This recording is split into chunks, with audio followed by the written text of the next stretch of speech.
पाकिस्तानला दिलेली साथ ही तुर्कीला भोवणार असल्याची चिन्ह आहेत। भारतीय चित्रपट निर्मात्यांनी तुर्कीमध्ये चित्रपट चित्रित करू नयेत असं आवाहन फेडरेशन ऑफ वेस्टर्न इंडिया सिने एम्प्लॉईजना निर्मात्यांना केलंय।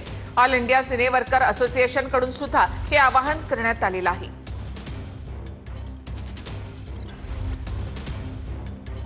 तर पाकिस्तानला साथ देणं तुर्कीला चांगलंच भोवणार आहे। चित्रपटांचं शूटिंग त्या ठिकाणी करू नये अशी मागणीच आता केली जाते।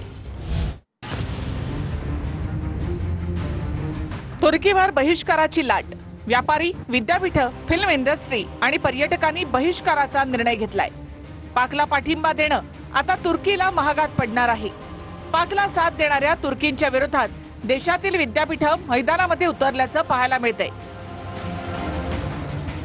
जेएनयू कडून तुर्कीमधील विद्यापीठ इनोनो सोबतचा सामंजस्य करार स्थगित केला गेलाय।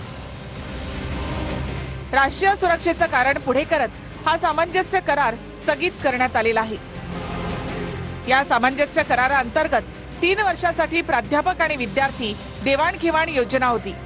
तर जामिया मिलिया इस्लामिया विद्यापीठाकडून सुद्धा तुर्की सोबत करार स्थगित करण्यात आलेला आहे। आम्ही देशाच्या सैन्यासोबत उभा असल्याची भूमिका जामिया मिलिया इस्लामिया विद्यापीठाने घेतली आहे। तिकडे कानपूर विद्यापीठाने इस्तांबुल विद्यापीठाशी असलेला सामंजस्य करार रद्द केला आहे। पाकिस्तानला ड्रोनसह सैन्य उपकरणं पुरवल्यामुळे भारतामध्ये तुर्कीच्या विरोधामध्ये संतापाची लाट आहे। भारतीय चित्रपट निर्मात्यांनी तुर्कीमध्ये चित्रपट चित्रित करू नयेत असं आवाहन फेडरेशन ऑफ वेस्टर्न इंडिया सिने एम्प्लॉईजना निर्मात्यांना केलंय। ऑल इंडिया सिने वर्कर्स असोसिएशन कडून सुद्धा असंच आवाहन करण्यात आलं आहे। भारतीय चित्रपटांच्या शूटिंगमुळे तुर्कीला मोठा आर्थिक फायदा होत होता, तो आता होणार नाही। त्यामुळे तुर्कीला मोठा फटका बसणार आहे। पर्यटक म्हणून जाणाऱ्या भारतीयांची संख्या कमी झाली आहे। ट्रॅव्हल एजन्सींनी तुर्की टूर पॅकेजेसची मागणी घटल्याचं नोंदवलेलं आहे।